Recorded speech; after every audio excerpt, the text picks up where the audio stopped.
QSL, comunicação toda centralizada do posto de comando, QSL. Apoio do policiamento com brevidade, deparamos... Positivo, caminhão desgovernado contra 3 residências, encontra-se completamente no interior de uma delas, informe de vítimas presas na ferragem, QSL.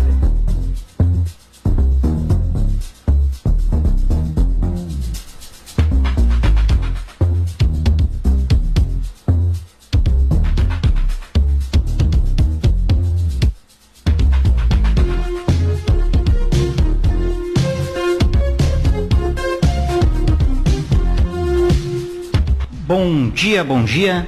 Está entrando no ar mais um programa SOS em Ação. O programa de rádio da Associação de Voluntários de Socorro Rodoviário SOS Trauma, uma entidade sem fins lucrativos que atua no socorro e resgate de vítimas de acidentes no município de Viamão.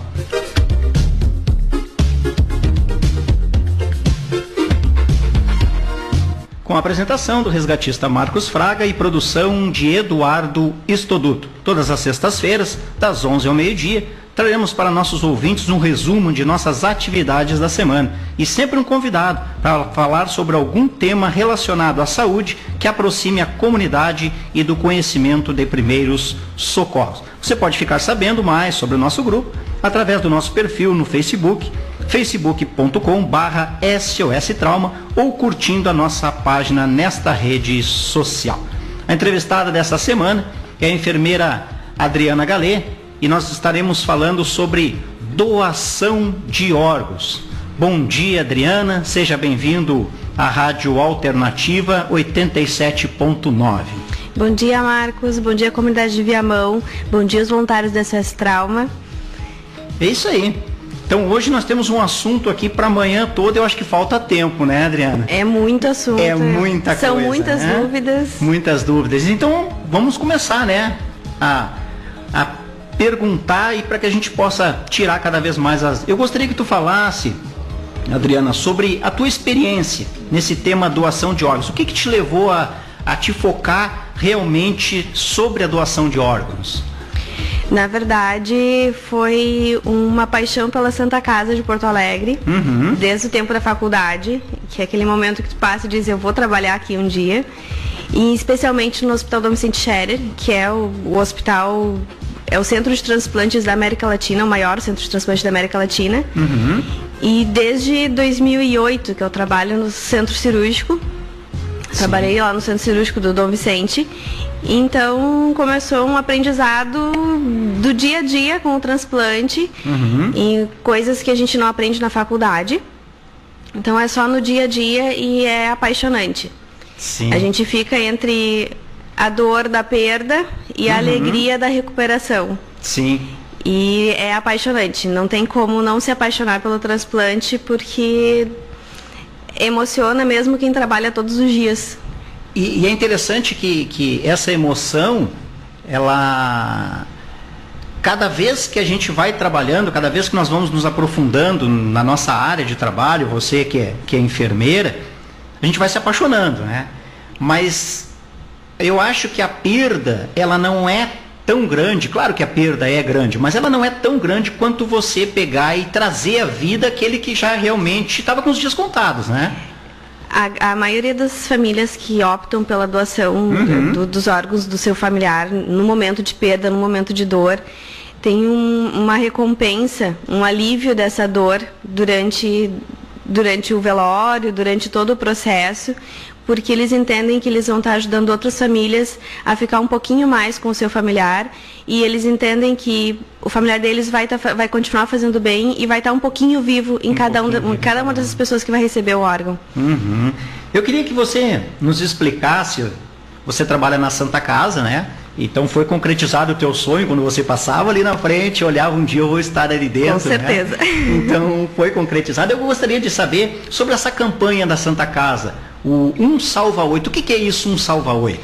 O ano passado a Santa Casa lançou a campanha que é a hashtag 1 Salva 8. O que isso quer dizer? Que um doador ele pode tirar até 8 pessoas da fila. Hoje, a fila de transplante está em torno de 80 mil pessoas que estão aguardando o transplante no Brasil. Então, se cada doador conseguir, e se cada morte encefálica consegue tirar 8 pessoas dessa fila, em pouco tempo a gente conseguiria reduzir em muito essa fila. Então, porque tem várias situações. A gente pode fazer retirada de coração. O pulmão pode ser para 2 receptores. Rins são 2 receptores. O fígado ele pode ser partido. Então, a gente consegue, em vez de ser um receptor, ser 2, até 3 receptores para o fígado. Ainda a gente tem córneas, que pode ser as 2 córneas para o mesmo receptor, ou uma para cada receptor, dependendo da situação de cada doente. Sim. A gente tem a pele e os ossos. É muita coisa, né? É muita coisa. É muita coisa que se aproveita, né? Se aproveita e tem todo um cuidado, todo um tratamento diferenciado com a família do potencial doador, com o potencial doador, não simplesmente pelo fato de a gente quer retirar o órgão, não, é que a gente sabe que é um momento de muita dor, ninguém espera, porque a maioria das mortes encefálicas são por traumas, que é o nosso caso da CS trauma. Sim. Então, são traumatismos cranianos, são acidentes de trânsito, quedas, mergulho em água rasa, que pode fazer uma lesão e acabar rompendo a circulação sanguínea para o cérebro, que é o que causa a morte encefálica. Não tendo circulação sanguínea no cérebro, não tem vida, porque o cérebro é o que comanda o corpo. Então... É que, Adriana, nós entendemos que é bem complicado essa situação da doação. Nós entendemos que ela é muito boa quando ela é bem-vinda para a minha família, mas às vezes é difícil a minha conscientização para que ela seja bem-vinda para outra família. E já caímos em várias também, costumes de religião, mas eu acho que se nós pegássemos hoje no país e tentasse conscientizar as pessoas, que nem hoje nós estamos aqui num programa, nós estamos passando para a comunidade de Viamão, nós estamos passando para pessoas que estão nos escutando, essa conscientização que daqui um pouco, eu vou ser doador, legal. Mas e se eu estiver lá quase morrendo, Adriana? Será que ele não vai dar uma aceleradinha? Porque o médico vai dizer, mas esse aqui ele tem 4 meses de vida, ou já está vegetativo, sei lá. Mas não existe isso. Isso é um mito. É um mito. Não, até porque não tem como a gente acelerar a morte de alguém. É um processo fisiológico. Então, antes de iniciar o processo de investigação, de captação de órgãos, tem todo um processo de investigação da morte encefálica. Mas o que é isso, né, Marcos? O que é isso? Vamos lá, o que é isso? Vamos por partes. O que é morte encefálica? Primeiro, o paciente, provavelmente ele vai estar numa unidade de terapia intensiva, que precisa de cuidados, são cuidados críticos, cuidados intensivos da saúde daquele paciente que está internado nesse setor. Antes de iniciar o processo, quando se suspeita que este paciente pode ser um potencial doador de órgãos, é retirada toda a sedação, porque o paciente não pode estar sedado. Porque complica o diagnóstico. Não seria complicar os órgãos, mas complica a investigação. Sim. Eu não tenho como saber se vai ter reação se eu tiver com o paciente sedado, porque eu não vou ter reflexo se eu tiver anestesiado, vamos dizer assim. Sim. Então a gente precisa retirar a sedação. Retirou a sedação, não teve nenhum movimento, nenhum reflexo, começa a investigação. São feitos exames neurológicos para identificar se tem resposta do tronco cerebral, que é a parte do cérebro que dispara as mensagens, os comandos para o restante do corpo. Feito isso... É o nosso computador ali. Exatamente, é a nossa CPU, o nosso computador. Então, é feito um teste clínico com o médico da UTI. Hoje a legislação pede que um dos testes seja feito por um neurologista. Então, um é feito pelo intensivista, pelo médico que é responsável pela unidade de terapia intensiva, e um outro teste é feito por um neurologista. Nenhum desses 2 médicos que fazem o teste clínico, eles estão ligados à central de transplante ou à equipe de captação de órgãos. Não tem vínculo, porque eles não têm interesse em roubar, vamos dizer assim, esses órgãos, ou estimular olha, está morrendo, vamos incentivar que doem os órgãos. O principal diagnóstico vai ter recuperação, vai continuar com uma vida saudável, está vivo ou não. Ele não tem resposta neurológica, ele não tem resposta cerebral, então tecnicamente ele está morto. Tá. Esse é o divisor de águas. Ou ele está vivo porque tem circulação sanguínea, ou ele não está mais vivo porque o cérebro não recebe mais sangue. Eu vou te fazer uma pergunta assim, vamos criar um atalhozinho. Eu sou médico, estou ali para fazer esse análise, não sei se é o nome técnico, né? É um exame. Esse exame, né? Que é o nome técnico. E eu tenho um amigo meu, empresário, lá né? E aí ele disse para mim, Marcos, eu preciso de um órgão, assim, assim, assim, ele me dá as características. Eu tenho como eu detectar que realmente ele morreu e eu tenho como ligar para o meu amigo, faleceu aqui, assim, assim.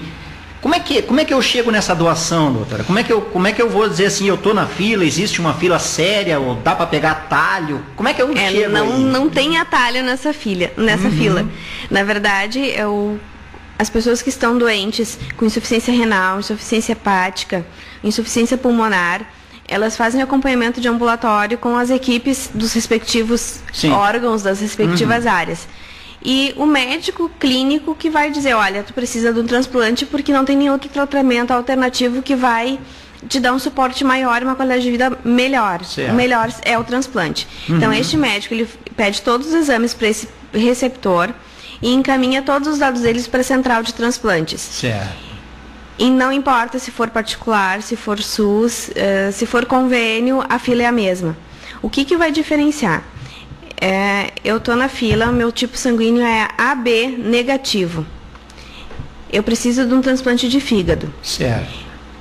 Eu só posso receber de um doador que seja AB negativo. Então eu posso ser o último da lista e eu ter um doador que é AB negativo, só que só sou eu AB negativo. Eu não vou passar na frente de ninguém. Simplesmente eu tenho que ter compatibilidade dos órgãos.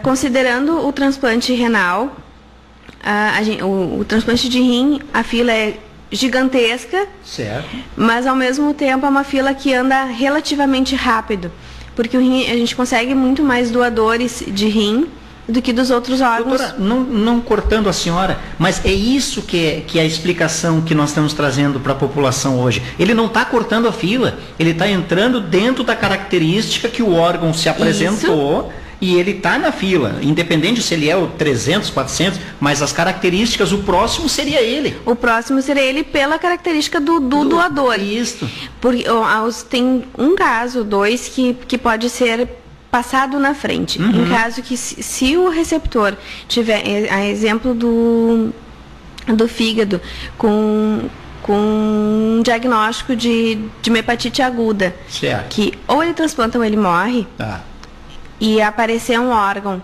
que seja relativamente, que seja possível a compatibilidade, ele é prioridade. Tá. Ele vai passar na frente pela gravidade. Então, o único critério que diferencia é a gravidade do receptor. É a gravidade.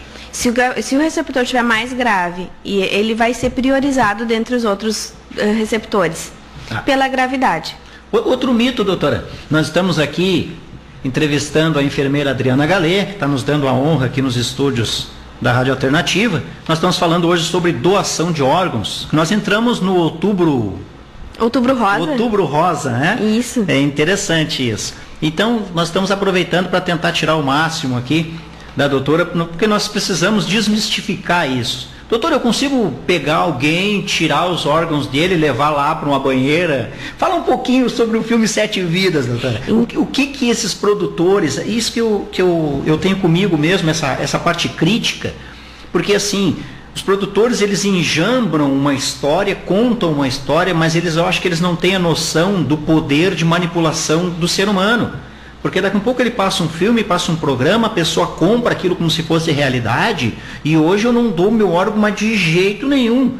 Né? A senhora viu o filme, né? Então eu queria que a senhora mais ou menos passasse para o nosso ouvinte, assim, vamos desmistificar aquilo que passou no filme, talvez, né? Para que as pessoas entendam eu não sei se todo mundo assistiu o filme, mas o filme ele relata uma história de uma pessoa que descobre que tem uma doença terminal e ele escolhe, então, 7 pessoas para doar os seus órgãos. Certo. E na história do filme ele se mataria para poder doar os fazer órgãos. essa doação dos órgãos. E ele deixaria isso escrito para quem é o pulmão, para quem é o fígado, para quem é o rim.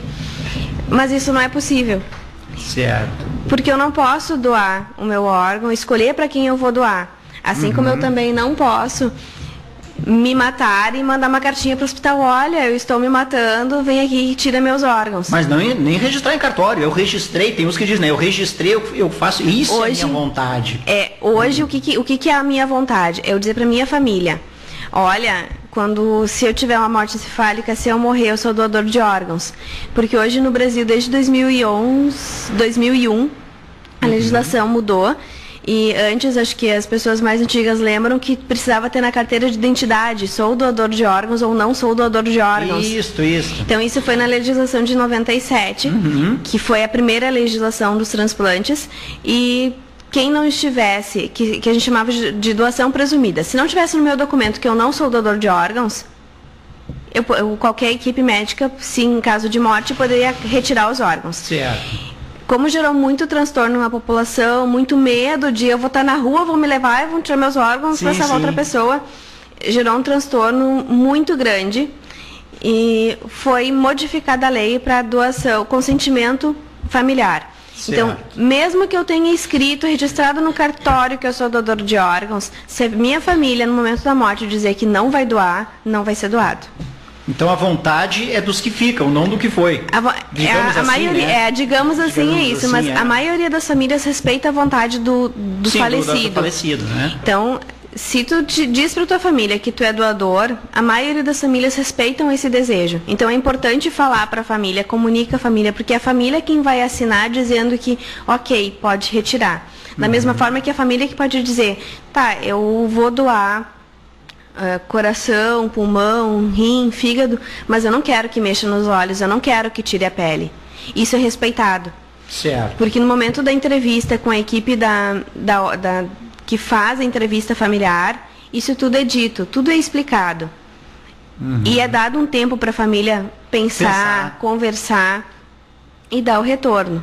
Tendo o retorno positivo, não é simplesmente leva para o centro cirúrgico e faz a cirurgia. A família vai junto com o responsável da central de transplante, numa delegacia de polícia civil, faz um registro da morte encefálica, faz um registro de quais os órgãos podem ser retirados, leva uma cópia do atestado de óbito. Enquanto isso, o doador está esperando no hospital. Está esperando. Só é iniciado todo o processo de captação do órgão, da retirada do órgão, quando tem todos os documentos legais em mãos.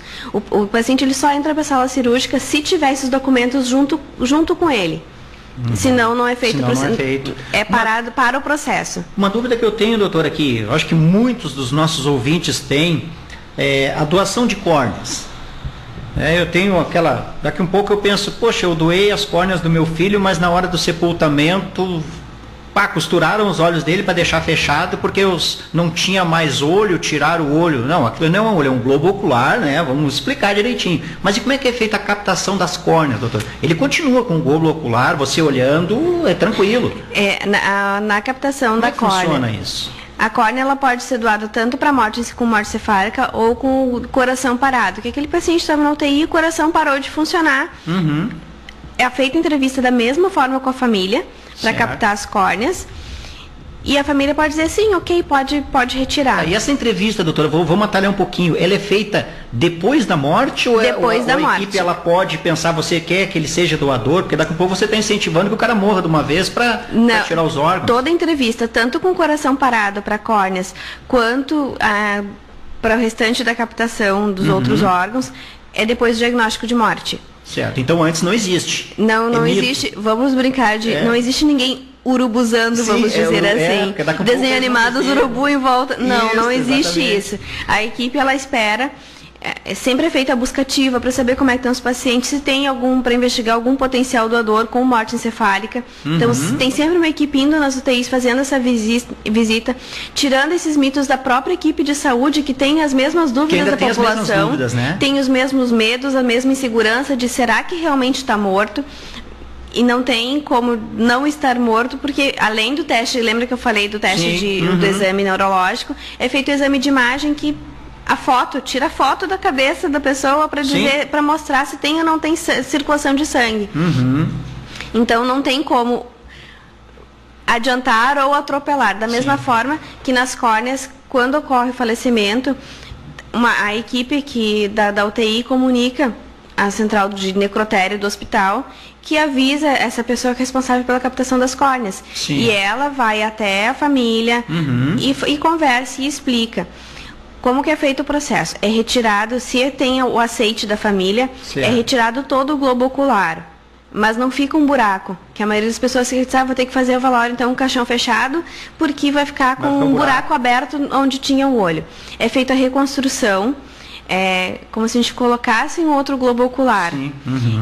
Faz a reconstrução, fecha, pode ter em algum momento, pode ter um pouco de sangramento durante o velório, mas todo o cuidado é feito e fica uma equipe junto durante o velório, para que qualquer intercorrência seja tomado. Porque existe aquelas coisas imprevisíveis, né, doutora? Mesmo com todo o cuidado, toda a tecnologia que se tem hoje, mas a gente não pode garantir 100%, né? A gente nunca sabe como que vai reagir o corpo, mesmo depois de morto. A gente não sabe como vai reagir. Então pode ter um vazamento, pode ter um sangramento. E já há anos atrás ficava uma reconstrução feia. Hoje é difícil dizer que, olha, tiraram... Ele doou os córneas porque está o olho repuxado. Não, é feita uma reconstrução que fique como se ele não tivesse feito a doação. E o que é importante das córneas? Hoje, no Rio Grande do Sul, a fila é 0 de córneas. Porque a consciência das pessoas em doar as córneas e melhorar a qualidade de vida das pessoas foi muito boa. As pessoas ainda têm muito medo de doar o restante dos órgãos. E agora, doutora, que nós falamos em doação, nós falamos nos órgãos, nós falamos, alguns órgãos tem que ter um pouco mais rápido, outros a gente já consegue. Agora eu gostaria que a senhora nos colocasse sobre a recuperação do doador. Nós já captamos o órgão, e já que nós estamos falando em córneas, vamos por partes, vamos tentar continuar o que nós estamos falando. A recuperação da córnea, doutora, eu tive um tempo atrás, um empresário conhecido meu, ele fez há muitos anos atrás, não é a mesma tecnologia que tem hoje, ele fez o transplante e ele dizia, poxa, a minha deu errado porque eu enxergo embaçado, eu enxergo só alguns vultos, puxa, deu errado, botei fora o meu investimento e tal. E como é que é isso, doutora? Fica, não fica? Ou a senhora me dá 100% de garantia que eu vou voltar a enxergar que nem eu tinha 10 anos de idade? A garantia de que vai ser como os 10 anos de idade não tem como dar. Mesmo todo o processo da captação é feito um preparo, vamos dizer assim, da córnea. Ela é analisada, porque só vai ser transplantada hoje como pode ser ter uma escolha da melhor córnea para transplantar. Então vai ser a que tem uma melhor qualidade. Certo. Essa córnea é como se a gente for comprar um óculos, compra no camelô e compra na ótica, é diferente, né? É diferente, exatamente. Então, da mesma forma, a gente vai escolher desses doadores sempre a córnea que tem uma melhor qualidade. E que mas não é a nossa original, né, não é original. Então, pode ser que além da córnea tá danificada, minha, que ela não me permite enxergar, eu posso ter alguma lesão no nervo ocular, eu já vou ter o meu desgaste da idade. Isso tudo interfere na qualidade da visão depois. Mas a gente tem que ser realista. Entre eu não estar enxergando, eu enxergar um pouco borrado, o que é melhor?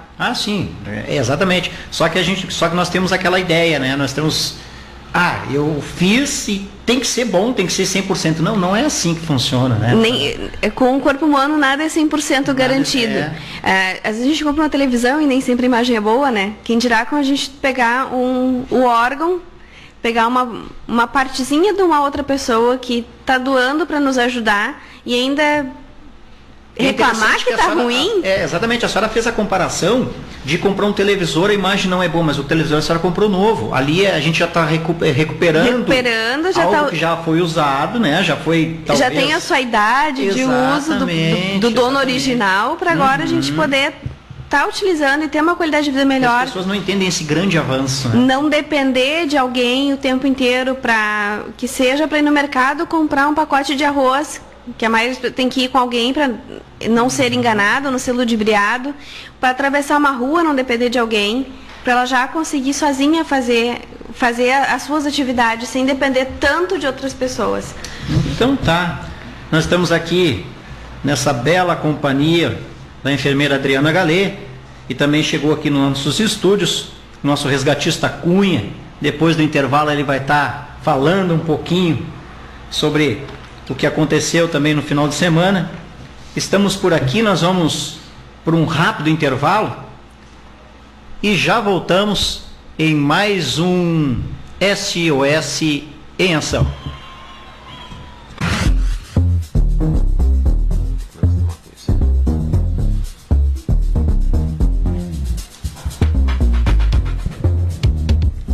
Muito bem, estamos de volta.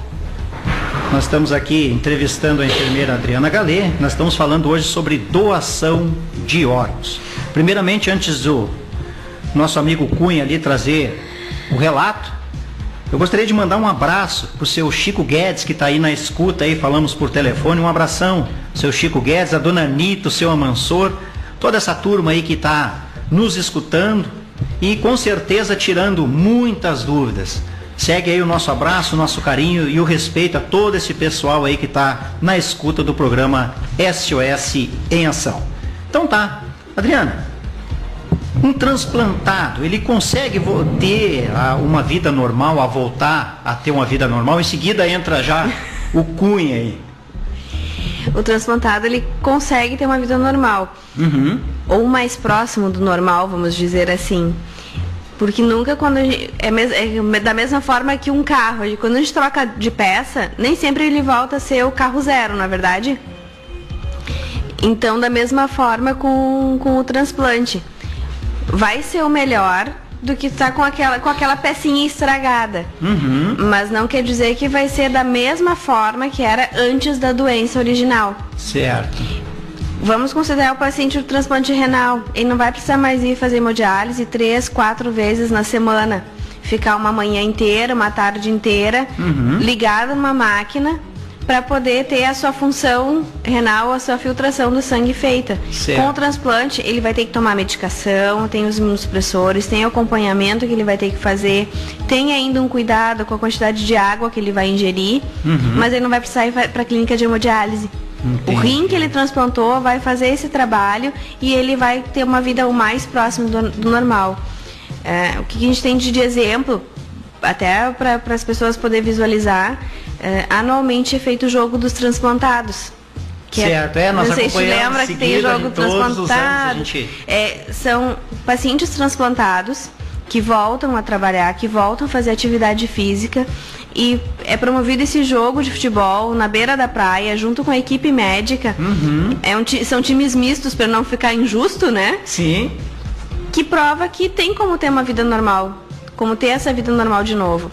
Tem pacientes, mulheres transplantadas, que lá, 30 anos atrás, era dito que não ia poder ter filho. E depois do transplante engravidaram, tiveram seus filhos, e nenhum dos filhos tem problema em função da medicação que é muito forte, que é utilizada. Nenhuma das crianças tem problema, são crianças saudáveis, e a mulher realiza o sonho de ser mãe. E os homens conseguem voltar a trabalhar, a ter o seu dia a dia, que acaba, quando para de trabalhar por causa da doença, acaba tendo um pouco de depressão, por se sentir incapaz ou inútil no dia a dia. Então o transplante devolve essa qualidade de vida, devolve a autonomia, devolve a vontade de viver para esses pacientes. Então tá interessante isso, né? E sobre a rejeição, Adriana, a rejeição, ela é comum acontecer? A rejeição acontece. A gente não pode dizer que não, nunca vai acontecer. Acontece, mas grande parcela da rejeição é responsabilidade do próprio receptor. A gente tem que considerar que o órgão transplantado, ele não é o órgão da pessoa. São feitos testes de compatibilidade para todos os órgãos. No mínimo é feito compatibilidade do sistema sanguíneo, sistema BO. Para rim, que a gente tem um tempo maior, é feito um teste que a gente chama de HLA e Cross. Certo. Que identifica o receptor que tem o código genético mais parecido com o do doador. Certo. Para reduzir a rejeição. Para reduzir o máximo disso, né? A rejeição. Só que mesmo com tudo isso, São uma série de medicamentos que são utilizados, que se o receptor não utilizar, o sistema imunológico ele não entende. Um corte no dedo que entrou uma bactéria em um órgão, para o sistema imunológico não faz diferença nenhuma. Ele vai agir contra aquele agente infeccioso da mesma forma. Então, a rejeição é simplesmente o sistema imunológico dizendo: isso não é meu, isso não me pertence. Para isso tem a medicação, que reduz a resposta do sistema imunológico para não ocorrer a rejeição do órgão. Tá. Outra coisa, nós estávamos conversando ali no início, no primeiro bloco, sobre um pouquinho da doação. Eu gostaria que, até a senhora comentou, que o maior, né, como é que se diz, não é índice, mas é o SUS quem faz, né? A maioria dos transplantes são feitos pelo SUS. Tá. E outra coisa que eu gostaria de saber, e o acompanhamento é feito também pelo SUS, depois daquilo ali vai tranquilo. O depois e o antes. E o antes. O antes, o durante e o depois é feito pelo SUS. É tudo pelo SUS, então se consegue, tranquilo. Se consegue, não tem aquela questão que a gente tinha comentado de eu tenho dinheiro, eu vou lá, eu pago, eu consigo. É indiferente. Tem alguns convênios que cobrem o transplante, cobrem alguns tipos de transplante. E o SUS, ele cobre todos. Todos. Sem distinção nenhuma. Independente da idade do receptor, da idade que surgiu a doença, todo o tratamento é custeado pelo SUS. Porque muitas vezes nós pensamos assim, porque nós temos aquela filosofia de defamar o SUS, né? O SUS eu morro na fila, o SUS eu fico ali, mas ele tem um lado bom. Ele nos dá o transplante, nos dá o assessoramento. Assim como agora, considerando o Outubro Rosa, da mesma forma que o paciente oncológico, que recebe todo o tratamento, a quimioterapia, até vamos dizer assim, eu sempre digo que o tumor, o câncer ainda demora um pouco mais do que o transplante. O transplante é imediato, porque a gente não escolhe quando vai ter o doador. A gente não combina com o doador, olha, hoje tu morre às 23 horas que eu tenho um receptor que vai chegar às 4 da manhã.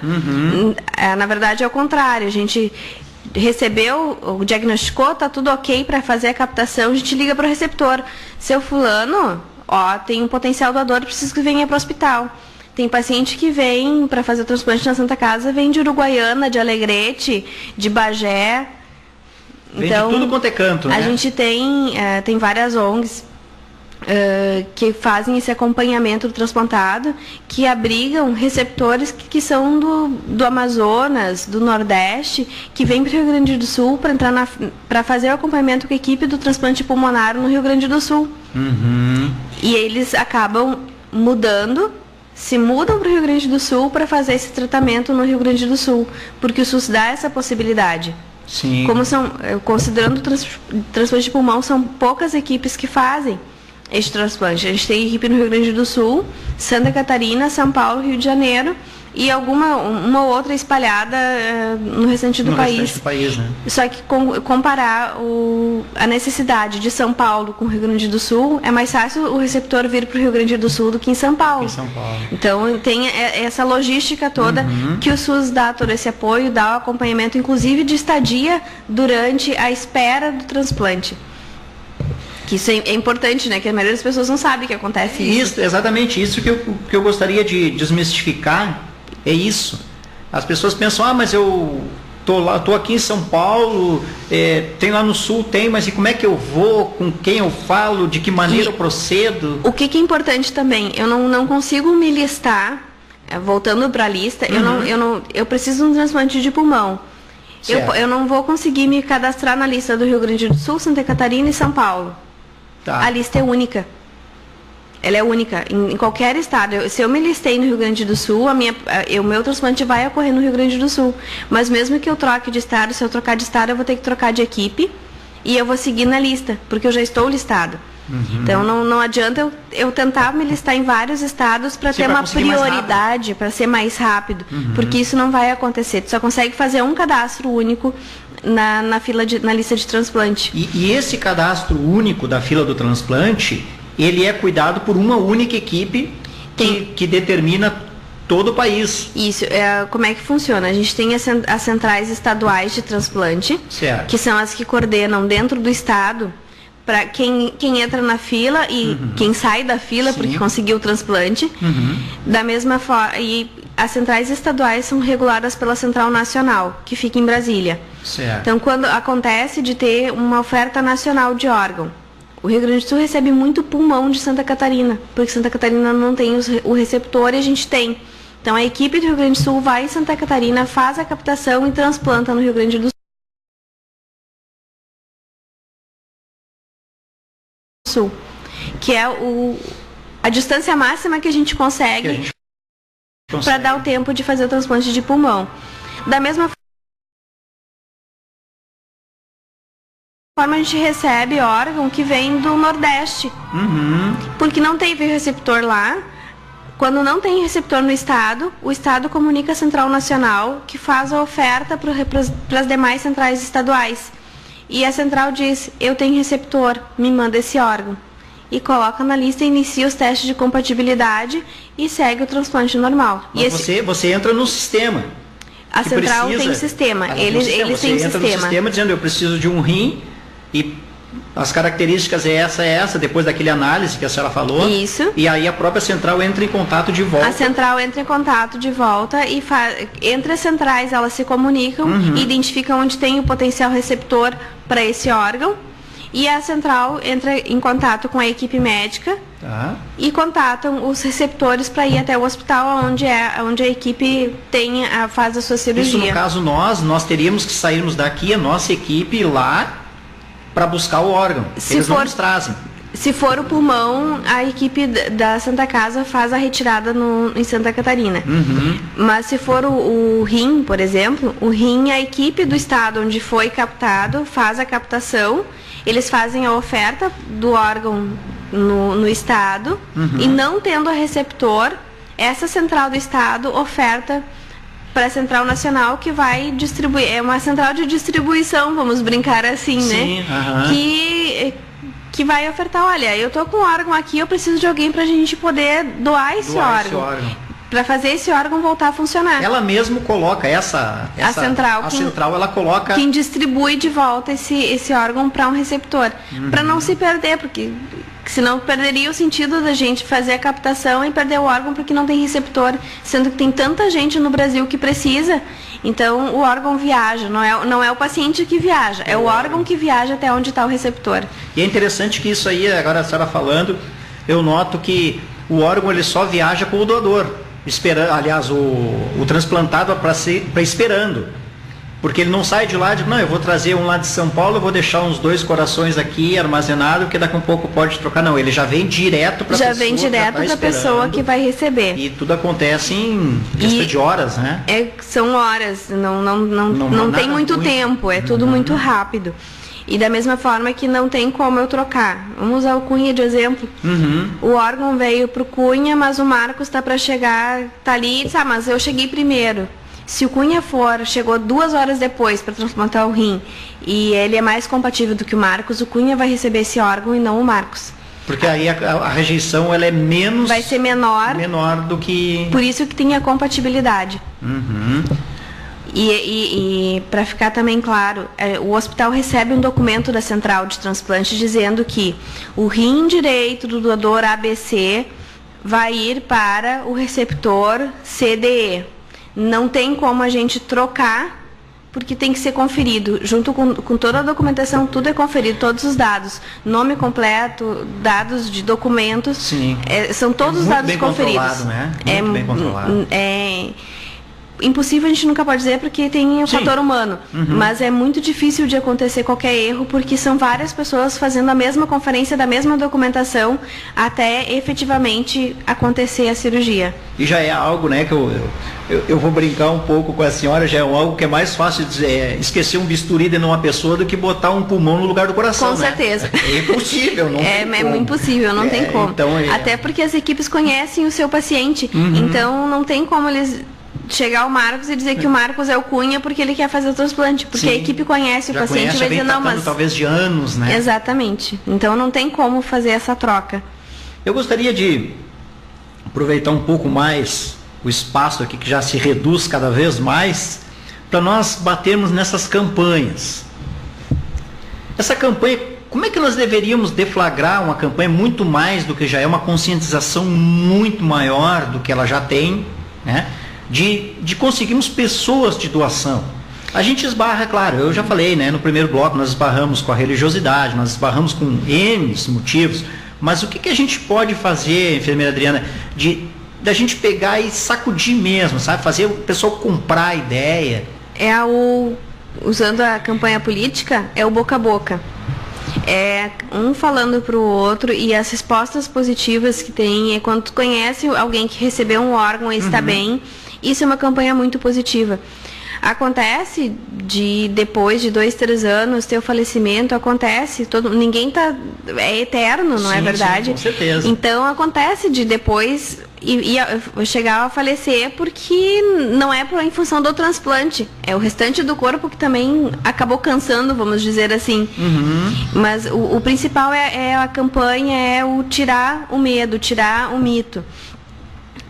A gente comentou antes dos filmes, tem filme, tem novela que faz uma campanha negativa, que coloca mais medo nas pessoas. É o que eu ia agora lhe perguntar. É interessante que eles, em vez de aproveitar o poder da mídia, aproveitar o poder da instituição que coloca aquilo no ar para milhões e milhões de pessoas, eles não nos ajudam. É uma mídia negativa, é o inverso. É o inverso. Eu nunca lembro o nome da novela, do transplante de medula óssea com a Carolina Dickmann, que ela cortou o cabelo por causa do câncer, enfim. Foi uma mídia muito positiva, porque aumentou muito a doação de medula. Porque foi expressada a verdade. Porque foi expressada a verdade. E porque as pessoas conseguiram enxergar a necessidade. Agora, a Drica Moraes, que teve leucemia também, que fez uma campanha em prol da doação de medula. Na verdade, a gente não vai e doa a medula.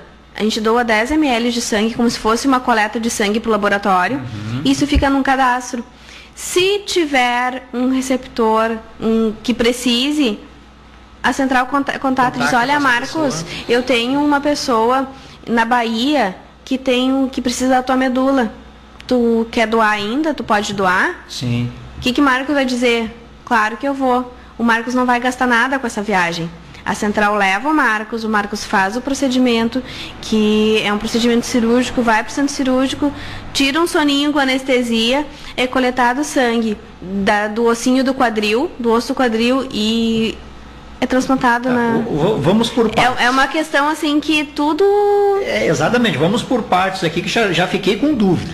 Já estou aqui todo cheio de dúvida. O ossinho do quadril é nas minhas costas, aqui bem embaixo, né? Isso. Tá. E aí, de repente, se me espeto a agulha no lugar errado, eu fico Não tem como espetar, porque é no osso, não é na medula. A gente pensa, é medula óssea, sim, só que não é a coluna. Não é a coluna nas costas. É no ossinho, a gente chama de crista ilíaca. É o ossinho na frente, o que pega o cos da calça, sabe aquele ossinho da frente? É naquele ossinho ali que é feita a coleta. Então não tem como ficar paraplégico, porque não vai pegar a medula espinhal. Pega só a parte de dentro do osso. Popularmente a gente pode chamar que pega um tutano. Sim. Pega o nosso tutano do osso para poder fazer o transplante. É isso que a gente precisa, que nós precisamos desmistificar. É isso que nós precisamos que a população entenda, que aquela agulhinha não vai me deixar paraplégico, eu não vou deixar de caminhar, eu não vou deixar de também ser um próximo transplantado de medula, porque eu estou doando a minha.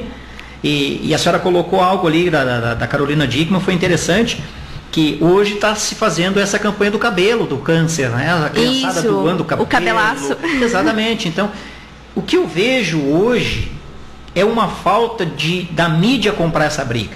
Eu vejo isso. Porque no momento que a mídia se cercar de pessoas que sabem o que estão dizendo, de cercar de pessoas que elas sabem a realidade, ninguém segura, ia ter sobras e sobras de doadores. Só que eles criam um filmezinho negativo. E isso tem, eu sempre digo que acredito que o próprio produtor tem suas dúvidas e tem medo de acontecer alguma coisa com ele, porque senão não justificaria fazer a mídia negativa. Tanto que está vinculando na TV o hashtag 1salva8 da Santa Casa, que tem essa explicação. Tem várias outras campanhas de outras santas casas. Tem as de São Paulo, tem uma campanha muito bonita também. A historinha tem um cachorrinho que fica esperando no portão e passa uma pessoa todos os dias. E depois mostra que o dono do cachorrinho tinha falecido e foi um doador, e o coração, teoricamente, estaria nesta pessoa que passa na frente da casa, e o cachorrinho reconheceria. Uhum. Então, é uma campanha simples, mas que toca. Mais profunda, né? Ela é mais profunda. E N outras campanhas tem. A própria ONG que cuida dos transplantados é a Via Vida, que até tem o site, se o pessoal quiser entrar para tirar dúvida e ir conhecer, que estão sempre precisando de ajuda, como qualquer ONG. Sim. Sempre precisa de ajuda. Sempre precisamos. E às vezes a ajuda de ir conversar com as pessoas que estão aguardando é muito maior do que tu dar o dinheiro ou dar alguma outra coisa, porque eles se sentem abandonados no sentido de estar longe da família, não de abandonados do cuidado. Então, se alguém quiser conhecer a Via Vida, está lá à disposição, até para poder entender mais o que é o transplante, entender o sofrimento de quem espera e a alegria de quem recebe. Porque quando os pacientes têm alta do hospital, eles ainda ficam alguns meses na Via Vida, quando não são moradores do estado, para fazer o acompanhamento pós-operatório. Então, tu consegue ver o pré-transplante e o pós-transplante. É interessante isso. Isso é que nós precisamos ter a conscientização, né? De desmistificar, tirar essa ideia que veio lá do nosso tataravô, porque isso aí não vem de agora. Né? Não, isso é histórico. De 20 anos, é histórico, né? Eu acho que talvez desde lá da pré-história, lá do Homem das Cavernas. Tem essa questão do medo de não saber o que vai acontecer. Tem a frase que as pessoas dizem, mas como é que eu vou chegar no céu sem o meu pulmão? O que a gente precisa entender é que o corpo é o corpo. Se a gente parar e pensar, depois que a gente... O espírito é outra coisa. O espírito é outra coisa. Não tem, independente da religião, o corpo é o corpo, é matéria. Da mesma forma, quando vamos não considerar um corpo, então, mas considerar um animal quando morre, ele não decompõe, o nosso corpo vai decompor da mesma forma. Vai ser a mesma coisa. Tem uma outra campanha que é pesada, mas é bonita, que tem a imagem de umas bactérias, e aí é o rosto de uma pessoa. Doador você já é. Depende de você escolher para quem. Porque se a gente não doar para outra pessoa o órgão, a gente vai doar para as bactérias que vão acabar comendo o nosso corpo e decompondo. Não querendo, com religião, você é doador. Religião, você é doador. Depende de escolher para quem vai querer doar. É interessante. Então tá. Nós estivemos aqui com esse bate-papo aqui com a enfermeira Adriana Galê. Fico agradecido, Adriana, pela tua presença. Foi um prazer. Fico feliz que muitas dúvidas eu também tirei, mas o nosso tempo está terminando. Nós temos os anúncios aí do resgatista Cunha, do que foi feito no final de semana, mas eu fico muito feliz, Adriana. Você tem algum telefone, algum site, alguma coisa que você queria deixar para o nosso ouvinte, para que ele buscasse mais um pouco, assim, mais a fundo nesse projeto aí da Santa Casa, nesse projeto aí tão audacioso, Um Salva 8? Todo mundo utiliza o sagrado Facebook, vamos dizer assim, né? Então tem o meu Facebook, que o pessoal pode acessar, e tem o Facebook da Santa Casa, que tem as partes de questionamentos, pode perguntar, pode postar, que sempre vai ter alguém que vai dar uma resposta. Vai te responder. Então o meu Facebook é Adriana Garlê, não tem erro, e se o pessoal não achar, eu estou no grupo do SOS Trauma. Então é só entrar no nosso grupo lá, já ver aquela figurinha ali, já vai encontrar, já adiciona e pode tirar dúvida sem problema nenhum. Então tá, Adriana, muito obrigado pela tua presença aqui nos estúdios da Rádio Alternativa FM 87.9.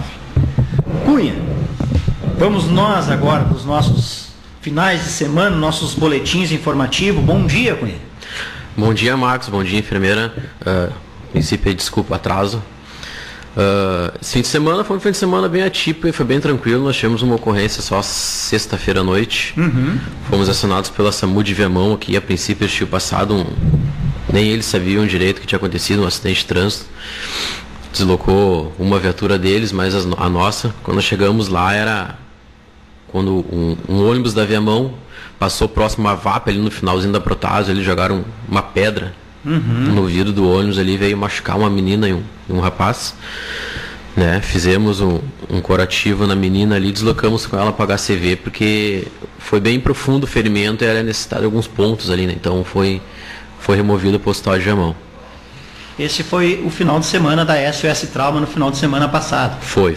E nesse final de semana, equipe firme lá. Sim, equipe firme, Vamos de sexta-noite a domingo de manhã. Possivelmente a domingo até às 20 horas ainda. Ah, então tá. É isso aí. Agradeço, meu amado ouvinte, minha amigo ouvinte, agradeço pela paciência e a presença de você aí, encostado no radinho, que nós tentamos trazer aqui um maior esclarecimento. Convidamos a enfermeira Adriana Galê para estar aqui conosco, para que a gente possa cada vez mais trazer informação e trazer conhecimento à população da cidade de Viamão. Um bom final de semana a todos e que sexta-feira que vem, com certeza, estaremos presentes aqui em mais um SOS em Ação.